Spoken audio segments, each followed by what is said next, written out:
Ma question s'adresse à Monsieur le ministre de l'Intérieur. J'y associe mes collègues visés par des menaces et des intimidations.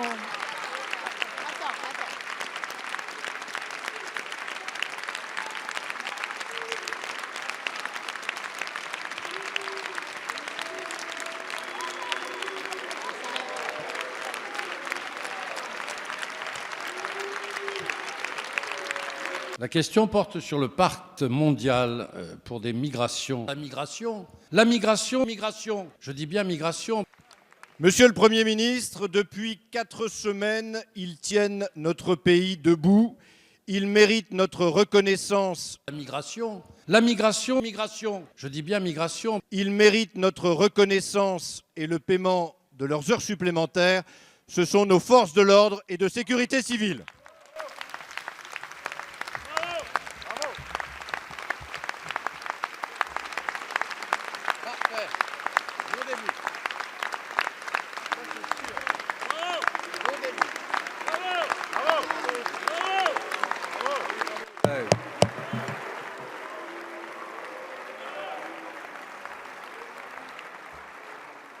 Votre promesse, c'était celle d'un nouveau monde. Depuis hier soir, nous savons ce qu'il en est. C'est un retour vers le futur. Il fallait que tout change pour que rien ne change. Le CAC 40 peut dormir tranquille. Les Français se paieront eux-mêmes leurs augmentations de pouvoir d'achat. Monsieur le Premier ministre, vous aviez dans cette réponse à la crise une occasion inespérée de réconcilier les Français, de recréer de l'unité, de fédérer autour d'un projet revisité. Vous avez fait le choix d'en revenir aux recettes éculées. Si nous étions revenus sur le CICE, nous serions revenus sur les politiques antérieures.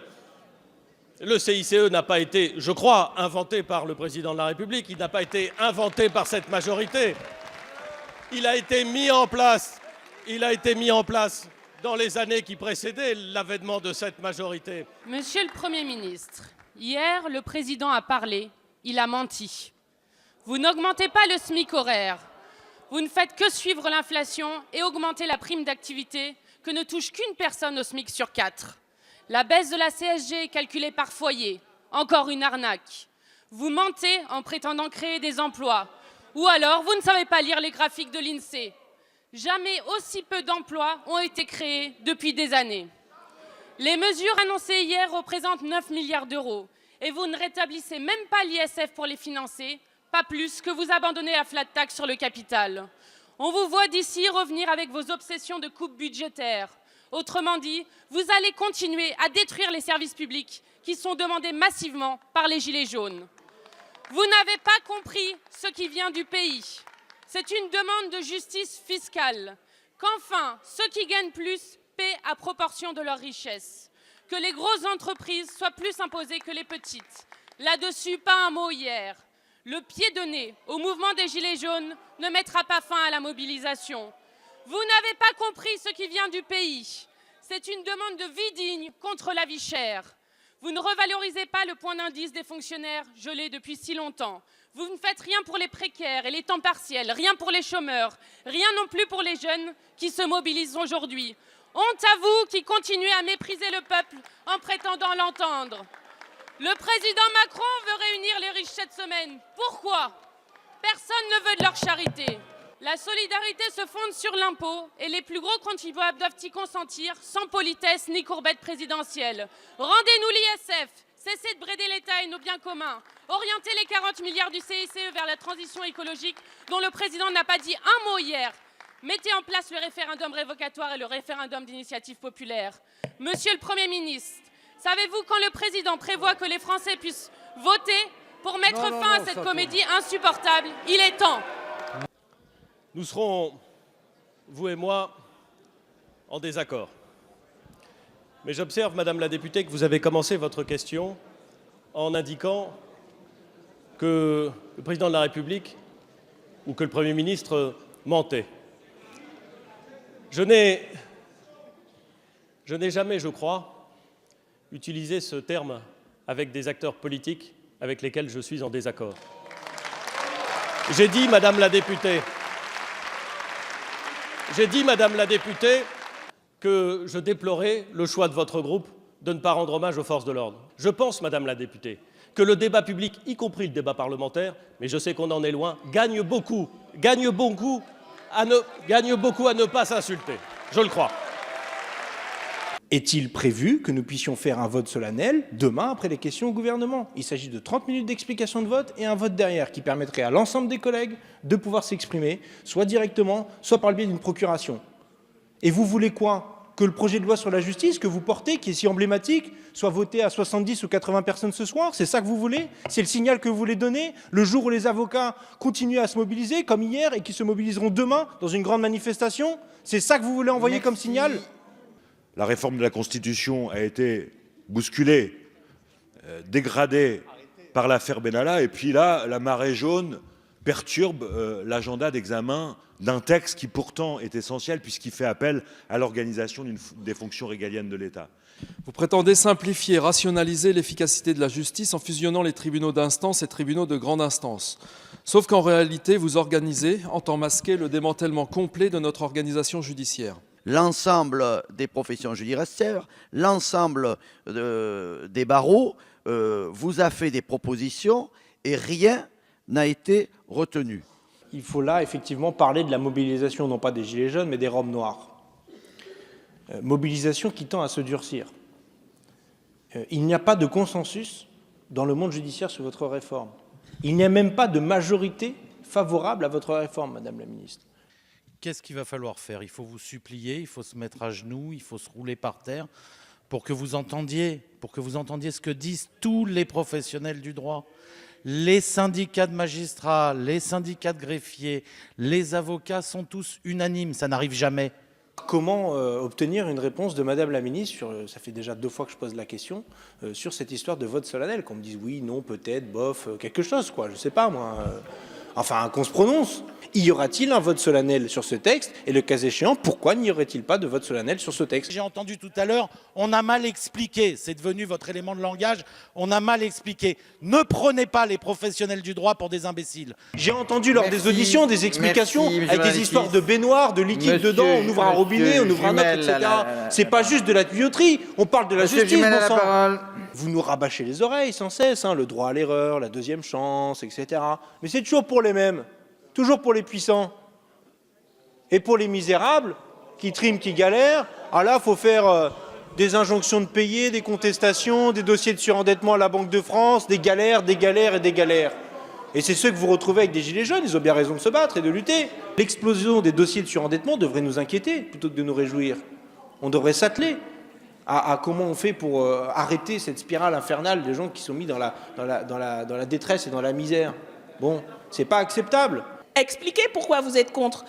Au moins, dites si vous pensez que c'est du misérabilisme que de parler des personnes surendettées, si vous préférez ne pas entendre ce que disent les Français et les Françaises dans tous les ronds-points qui expliquent cette réalité-là, au moins expliquez-le, que ça serve à quelque chose d'être là aujourd'hui plutôt que de simplement voter en cadence.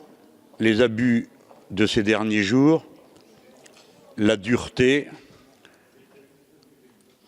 le souvenir, pour ma part encore vivace, de l'expérimentation dont j'ai fait l'objet en étant traité comme un grand bandit, ainsi que mes anciens collaborateurs, qui dorénavant sera le traitement général pour tout le monde. Non mais, ricanez aujourd'hui, vous ne savez pas demain ce que sera votre sort. La loi c'est pour tout le monde et en toutes circonstances. La situation dont il m'a semblé que le président de la République, hier, commençait à en prendre la mesure, appelle la majorité à moins d'arrogance. Ça suffit votre bazar. Ça suffit votre bazar. Soyez moins arrogants, soyez plus humbles, soyez plus simples. On demande quoi là? On demande à avoir un vote solennel sur une loi organique et sur une loi qui organise les fonctions régaliennes de l'État. Alors, je vous invite à rester tranquille, simple, humble, moins arrogant, moins insultant, moins insultant. La séance est reprise. Madame. Est-ce que je peux avoir une suspension de 5 minutes? 3 minutes. Une suspension de séance de 3 minutes. Donc, suspension de séance de 3 minutes. Monsieur Bernalicis. Oui, 83 à 88. Il s'en est fallu de peu quand même. Il s'en est fallu de peu. Vraiment, vous auriez mieux fait d'accepter un vote solennel, vous auriez eu l'air moins ridicule. Hein. Franchement. Ce n'est pas un rappel au règlement, Attendez, monsieur Madame la Présidente, vous auriez été moins ridicule pour faire des suspensions de séance encore parce que vous n'êtes pas à l'heure. Et je vous entends crier « Nul ne peut se prévaloir de ses propres turpitudes » et j'ai entendu tout à l'heure. Alors, taisez-vous. Taisez-vous. Monsieur Et Bernalicis, je demande une suspension de séance pour que les uns et les autres regagnent leurs esprits et qu'on puisse continuer tranquillement le Monsieur débat. Bernalicis, vous pouvez demander après votre suspension de séance, bien entendu. Monsieur Jumel, vous avez la parole. Bah écoutez, c'est à propos de l'organisation de nos débats, c'est le bordel organisé. La majorité est fissurée, émiettée, perdue, dans le brouillard, complètement sans cap, incapable de défendre un texte aussi déterminant. Eh bien, 88-83, c'est vraiment très mauvais comme score pour vous. C'est le début de la fin. Monsieur Jumel, c'est le début de la fin.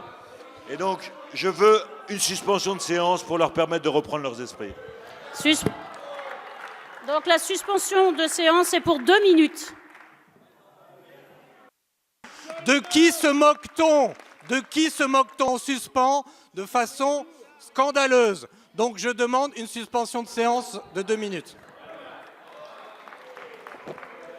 Suspension de séance. Je vous demande une suspension de séance. Suspension. On remarquera quand même que le vote a quand même eu lieu le même jour que la manifestation des avocats et du personnel de justice. Non, mais non. Non, écoutez. Suspension. Après que l'on ait vécu pour l'amendement précédent, il a fallu battre le rappel pour que les députés de La République En Marche puissent arriver à constituer une majorité. Il me semble que, Madame la Présidente, on doit vérifier les conditions que je viens d'édicter dans cet article 61. Et vous pouvez vérifier que, naturellement, notre groupe est majoritaire dans sa constitution.